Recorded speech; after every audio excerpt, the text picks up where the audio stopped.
Hello and welcome. In this video we're going to take a look at a Roberts RIC2 AM FM radio. A little scruffy, but you know what, it's not bad considering it's quite old.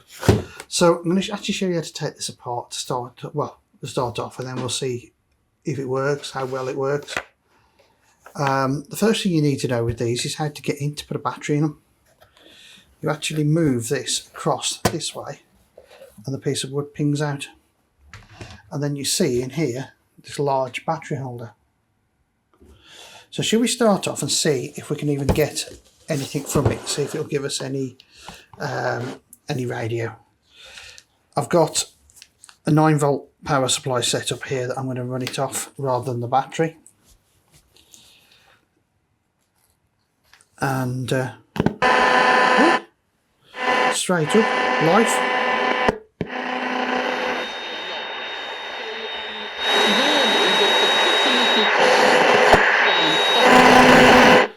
Yeah, a bit of something on there. Let's go down to medium wave where we know the transmitter's set anything.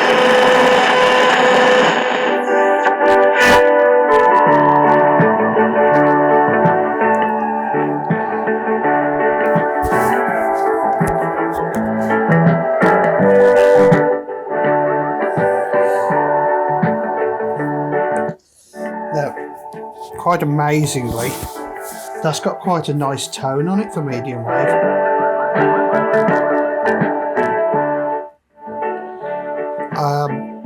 I wasn't expecting this to work. It was brought as faulty. So we'll take it apart and have a look inside it anyhow, and have a little gander around. Also, it shows you how to get apart a radio of this age. They're kind of different because there's 2 screws in here on either side. The other thing I'm going to do is it has got a little bit of crackle on the potentiometers, so we'll give it a spray of some magic spray.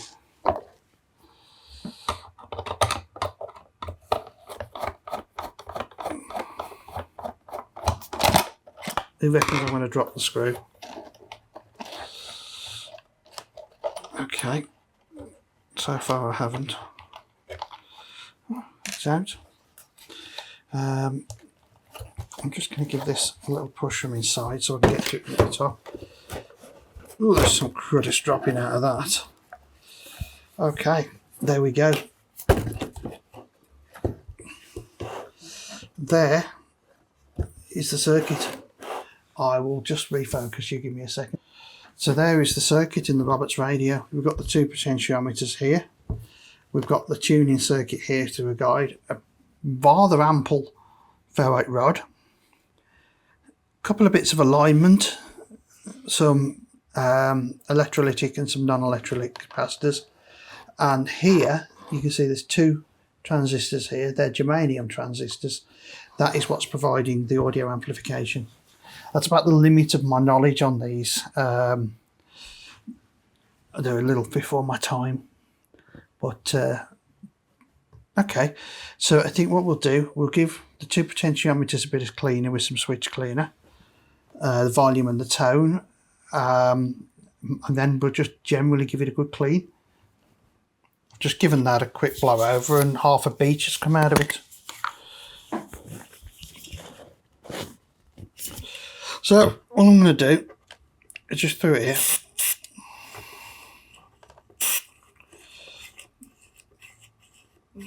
And just give it an operate. There we go. While I'm at it,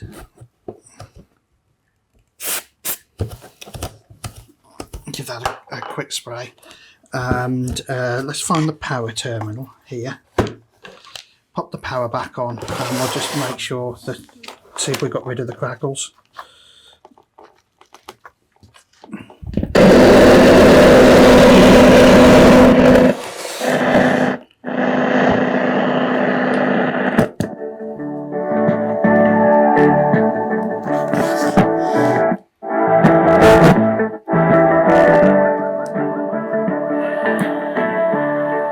There we go, much better.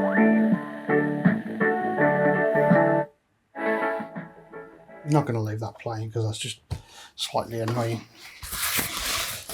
So all I'm going to do with this is I'm going to give these two, disconnect the power, and we'll give these two a clean before putting it back in. So I'm just going to put a bit of foam cleaner on a bit of rag, and you can see that that has just come up nicely there. Compare it to the other side.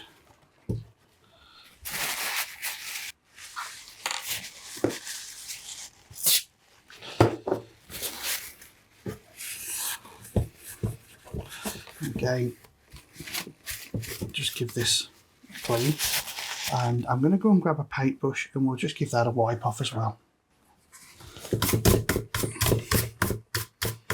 Just makes sense to knock that off while it's in pieces. And I think I'm going to do the same here. Look, as you can see, there's half a beach there, and across the top.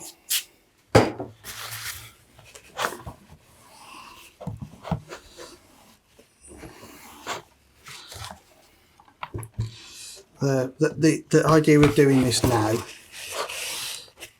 is obviously the back of there you can't get to once the board's back in. Sorry people. Lower that back into place. Look at that. I think I need a vacuum cleaner. Okay, let's have a look at the front next and see how we can get that up, if it'll come up at all. I'm just going to give it the old faithful foam cleaner.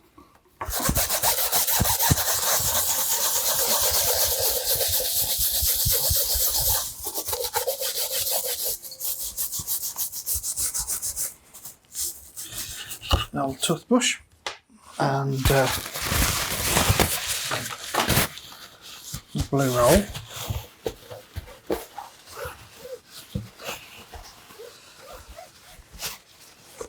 That already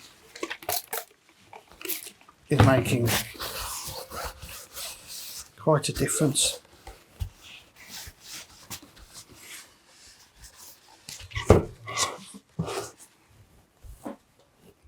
Next up, top again.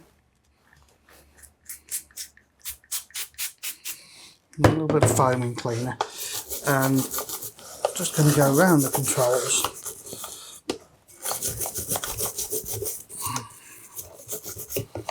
But you can actually see it coming off here.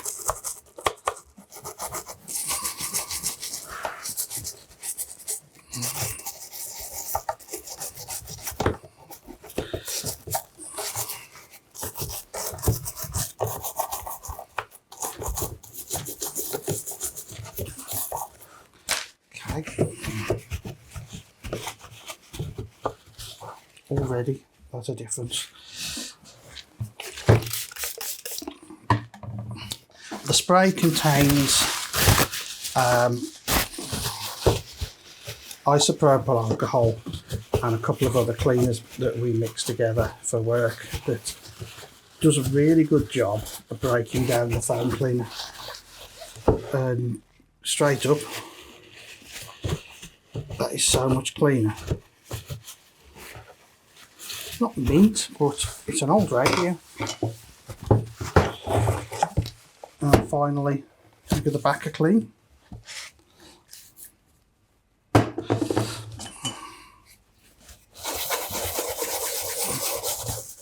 It looked fairly clean, but obviously it wasn't.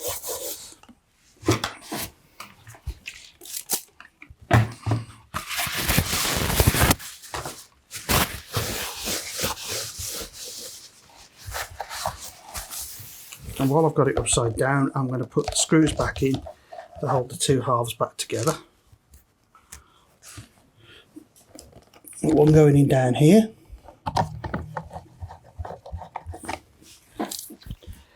I'm not going to go down the route of changing capacitors or anything like that,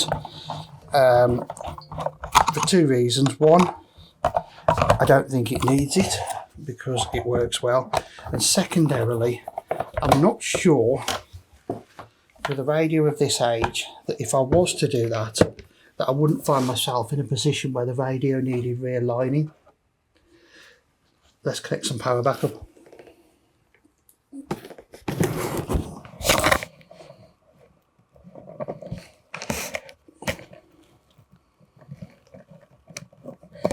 Okay, and we'll do a function test.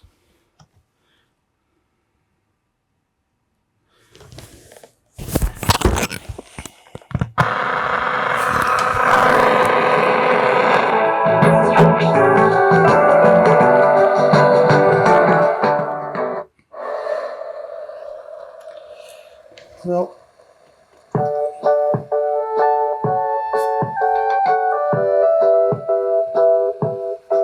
there we go.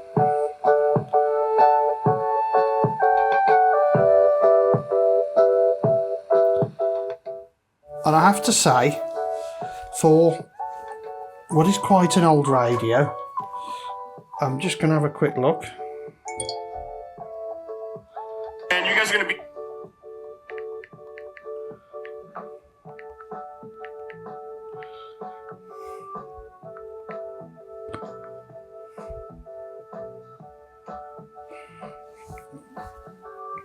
Okay, so the Roberts RIC2 came out in around 1971 according to Vintage Radio. So, you know, this is an early 70s solid state radio. Like I said, germanium output on it. But it works well.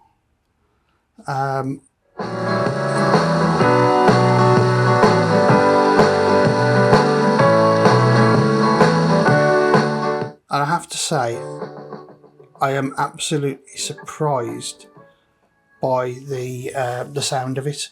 You know, what, 43 years old? No, 53 years old. And still going and still working. How many Bluetooth speakers are there out there that won't be working in 2 or 3 years? And this is 50 odd years old, is still working, going strong. And you can still buy the 9-volt battery that they run off. So yeah, I'm impressed by this. I have actually had I had the opportunity, in between shots, to actually tune it into a transmitted radio station. Now, the only transmitted radio station around here that had any music on was Radio XL, so it was a bit of Bangor, but it sounded absolutely brilliant.